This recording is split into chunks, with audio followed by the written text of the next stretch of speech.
यदि आप जलाना चाहते हैं हर दशहरे पर तो अब तो मोहम्मद को जलाइए। मिटते हैं मिट जाएंगे आदा तेरे, न मिटा है न मिटेगा कभी चर्चा तेरा। प्यारे आका सल्लल्लाहु अलैहि वसल्लम की शान में लगातार गुस्ताखियां हो रही है हिंदुस्तान की सरजमीन में, और इसकी तादाद बढ़ती ही जा रही है, लेकिन सरकार इसके खिलाफ एक्शन नहीं ले रही है और ऐसे लोगों को सही सबक देने का काम नहीं कर रही है। और यही वजह है कि देश का माहौल दिन ब दिन खराब होता हुआ नजर आता है। पिछले दिनों महाराष्ट्र में गंगागिरी पाखंडी ने प्यारे आका सल्लल्लाहु अलैहि वसल्लम की शान में गुस्ताखी की थी, जिसके चलते देश के मुसलमान गुस्से का इजहार करते हुए मुंबई पहुंचे थे। वहां पर इम्तियाज जलील साहब ने बहुत बड़ी रैली निकाली, फिर असदुद्दीन ओवैसी साहब भी पहुंचे, और कुछ अभी तक मामला नहीं बना, यानी उस पाखंडी को गंगागिरी को अरेस्ट नहीं किया गया। और अभी एक मामला, एक वीडियो सामने आया है जो बरसों से एक कुत्ता भौंकता है प्यारे आका सल्लल्लाहु अलैहि वसल्लम की शान में, इस्लाम के खिलाफ, मुसलमानों के खिलाफ। नरसिंहानंद ये फिर भौंकने लग गया है और प्यारे आका सल्लल्लाहु अलैहि वसल्लम की शान में ऐसे ऐसे अल्फाज इसने बोले हैं कि किसी भी मुसलमान का खून खौले बगैर नहीं रहेगा। अगर आप ये वीडियो देख लें, सुन लें इसकी बातों को, तो यकीनन आपका खून ज़रूर खौलेगा और आप ये सोचेंगे कि ये कमबख्त अगर मेरे सामने होता तो इसको हम जो है अपने हाथ से जाने नहीं देते। आप वो देखिए, और उसने क्या कहा है कि रावण को जलाने के बजाय जो प्यारे आका सल्लल्लाहु अलैहि वसल्लम की शान में कहा है कि उसको जलाया जाए। अस्तगफिरुल्लाह नऊज़ु बिल्लाहि मिन ज़ालिक। आप वो वीडियो देखिए और फिर उसके बाद पूरी मुकम्मल तफसील आपके सामने रखूंगा। अब तो ऐसे ऐसे अपराधी पैदा हो गए हैं जिनके सामने रावण का कोई अस्तित्व नहीं है।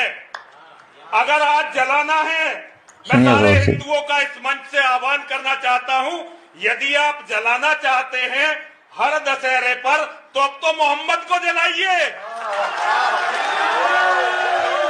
धर्मगुरु अपने धर्म के बजाय जो है दूसरों के धर्म पर टिप्पणियां करता हुआ नजर आता है हमेशा। हमारी लाखों करोड़ों बहन बेटियों का बलात्कार जिस व्यक्ति के कारण हुआ वो है अरब का लुटेरा मोहम्मद। पूरी दुनिया में जो खून खराबा हो रहा है, जिसके कारण खून खराबा हो रहा है, वो है अरब का दरिंदा मोहम्मद। अगर जलाना है तो मोहम्मद के पुतले जलाने शुरू करो ताकि दुनिया मोहम्मद के बारे में बात करनी शुरू करे। सुन लिया आपने कि ये नरसिंहानंद पाखंडी जो खुद को धर्म गुरु कहता है लेकिन अपने धर्म का काम तो नहीं करता और अपने लोगों को अपने धर्म के मुताबिक चलाने की कोशिश नहीं करता, बल्कि हमेशा ऐसा काम और ऐसी बात करता है, ऐसे अपने मुंह से जहर उगलता रहता है कि देश का माहौल जिससे ख़राब हो जाता है। लेकिन आप यहीं पर ये सोच कर रखिए, इस मामला को थोड़ा सा उलट कर देखिए कि इस पाखंडी के बजाय कोई मुसलमान होता और वो मुसलमान हिंदुओं के बारे में इस तरह बोलता तो अब तक उसका जेल में बंद कर लिया जाता, लेकिन अभी तक ये खुला घूम रहा है। कहा यह जा रहा है कि जहां पर इसने ये बयान दिया है वहां पर पुलिस ने तो इसके खिलाफ एफआईआर दर्ज कर लिया है, लेकिन सोचिए कि क्या सिर्फ एफआईआर दर्ज करने ही से मामला ख़त्म हो जाएगा? इतनी बड़ी गुस्ताखी कि ये जानते हुए कि मुसलमान सबसे ज़्यादा, अपनी जान से भी ज़्यादा हुजूर सल्लल्लाहु अलैहि वसल्लम से मोहब्बत करते हैं और हुजूर सल्लल्लाहु अलैहि वसल्लम की शान में आए दिन हर कोई ऐरा गैरा नत्थु खैरा जो है कुछ ना कुछ बोल देता है और उसको छोड़ दिया जाता है। और कहीं पर भी कहीं कहीं अगर एफआईआर दर्ज हो जाती है तो एफआईआर ही तक महदूद रह जाता है और उससे आगे बात नहीं बढ़ती है, यानी उसको जेल में नहीं ठूसा जाता है। तो इसको, ऐसे लोगों को जेल में बंद करना चाहिए। अभी देखिए कि मुफ्ती सलमान अजहरी साहब क़िबला अभी 6-7 महीने 8 महीने से वो जेल में बंद हैं, जबकि उन्होंने किसी मजहब के खिलाफ, किसी धर्म गुरु के खिलाफ कोई ऐसी बात नहीं कही थी जिससे उन पर इतना बड़ा मामला दर्ज हो, लेकिन फिर भी उनको अभी तक रिहाई नहीं मिली है। लेकिन उसके बरखिलाफ उनके लोग हिंदुत्ववादी को बढ़ावा देने वाले और हिंदू गुरु खुद को कहने वाले ये गैर मुस्लिम लोग इतने बड़ी गुस्ताखी करते हैं इस्लाम के बारे में, मुसलमानों के खिलाफ, कुरान के खिलाफ, कभी हुजूर सल्लल्लाहु अलैहि वसल्लम के खिलाफ, लेकिन کوئی بھی ایکشن نہیں لیا جاتا ہے۔ آپ سوچئے کہ اگر اس طرح دیش چلے گا تو پھر دیش کا ماحول کب سدھرے گا، کب اچھا ہوگا، ہمیشہ خراب ہی رہے گا۔ اس لیے سرکار کو اس پر ایکشن لینے کی ضرورت ہے، اور دیش میں کوئی بھی کسی بھی مذہب کے خلاف اگر بولتا ہے تو اس پر جو ہے کارروائی سخت کرنی چاہیے۔ ہمارا اسلام یہ کہتا ہے کہ اگرچہ اللہ تعالی کے علاوہ کوئی دوسرا پوجنے کے لائق نہیں ہے، یعنی پوجنے کے لائق صرف اللہ ہی ہے، عبادت کرنے کے لائق اللہ ہی کی صرف عبادت کی جائے گی، اس کے علاوہ کسی کی نہیں۔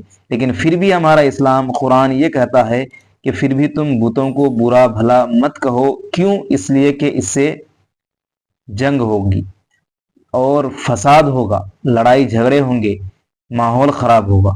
تو دیکھیے کہ ہمارا اسلام تو اتنا امن اور سکون اور شانتی کا پیغام دیتا ہے، اور یہی وجہ ہے کہ کوئی بھی مسلمان کسی دھرم کے بارے میں، کسی دھرم گرو کے بارے میں کوئی اس طرح کا بیان نہیں دیتا جس سے ماحول خراب ہو۔ لیکن پھر بھی اس کے خلاف مسلمانوں ہی کو دبایا جاتا ہے، مسلمانوں ہی کو کبھی جہادی کہہ کر کے جہاد کا غلط معنی بیان کر کے مسلمانوں کو بدنام کیا جاتا ہے، کبھی قرآن کو، کبھی حضور صلی اللہ علیہ وسلم کو معاذ اللہ کس طرح کیسے الفاظ سے جو ہے حضور صلی اللہ علیہ وسلم کی شان میں گستاخی کی جاتی ہے، اور ایسے بدبخت ناہنجار لوگوں کو کھلا چھوڑ دیا جاتا ہے۔ لیکن یاد رکھنا چاہیے کہ اسلام مٹنے کے لیے نہیں آیا ہے، اسلام کو جتنا مٹانے کی کوشش کی جاتی ہے، اسلام اتنا ہی ابھرتا ہوا نظر آتا ہے۔ اس لیے کہ اسلام میں حقانیت ہے، اسلام میں امن ہے، سکون ہے، شانتی ہے، اور اسلام میں سچائی ہے۔ اسلام ایک سچا مذہب ہے، اسی لیے اسلام کو جو لوگ مٹانے کی کوشش کرتے ہیں وہ خود مٹ جاتے ہیں، لیکن اسلام مٹتا نہیں ہے۔ اور اس سے اسلام کی طاقت کا بھی پتہ چلتا ہے کہ دنیا میں اتنے سارے مذہب ہیں، بہت سارے مذہب ہیں، بہت سارے دھرم ہیں، لیکن دوسرے مذہبوں کو چھوڑ کر صرف اسلام ہی کے پیچھے پڑے ہوئے ہیں۔ اس کا مطلب یہ ہے کہ اسلام اپنی طاقت اور اپنے عروج کی طرف دن بدن بڑھ رہا ہے، اسی لیے لوگ اسلام کے پیچھے اسلام کو ختم کرنے کی کوشش کر رہے ہیں۔ لیکن تاریخ گواہ ہے کہ لوگ اسلام کو جتنی زیادہ مٹانے کی کوشش کرتے ہیں، اسلام اتنی ہی تیزی کے ساتھ آگے بڑھ رہا ہے، اور انشاءاللہ قیامت تک اسلام ہمیشہ آگے بڑھتا رہے گا، اور اسلام کو مٹانے کی کوشش کرنے والے خود ہی مٹ جائیں گے، لیکن اسلام کبھی مٹے گا نہیں، قرآن کبھی مٹے گا نہیں۔ اور جس نبی کی شان میں گستاخی ہو رہی ہے، اس نبی کی شان میں جو لوگ گستاخی کرتے ہیں، اس نبی کی عظمت کبھی گھٹے گی نہیں، بلکہ دن بدن نبی کی عظمت مسلمانوں کے دلوں میں اور زیادہ بڑھتی جائے گی۔ اور جو مسلمان سوئے ہوئے ہیں وہ اور جاگتے ہیں، بلکہ مسلمانوں کو جگانے کا کام یہ لوگ کر رہے ہیں، مسلمانوں کے دلوں میں ایمان کی روشنی پیدا کرنے کا یہ لوگ کام کرتے ہیں۔ یہ لوگ سوچتے ہیں کہ ہم اگر نبی کی شان میں، قرآن اور اسلام کی شان میں گستاخی کریں گے تو مسلمان کمزور ہو جائے گا، اسلام کمزور ہو جائے گا، لیکن ایسا نہیں ہے، کیونکہ اسلام کی فطرت میں قدرت نے لچک دی ہے، جتنا کہ دباؤ گے اتنا ہی یہ ابھرے گا۔ اسلام کو جتنا دبانے کی کوشش کی جاتی ہے، اسلام اتنا ہی پھلتا اور ابھرتا ہوا نظر آتا ہے۔ تو امید ہے کہ جہاں کہیں پر بھی اس گستاخ نے گستاخی کی ہے اس کو اریسٹ کیا جائے گا، اس پر کارروائی ہوگی، اور اس کو سخت سے سخت سزا ملے گی۔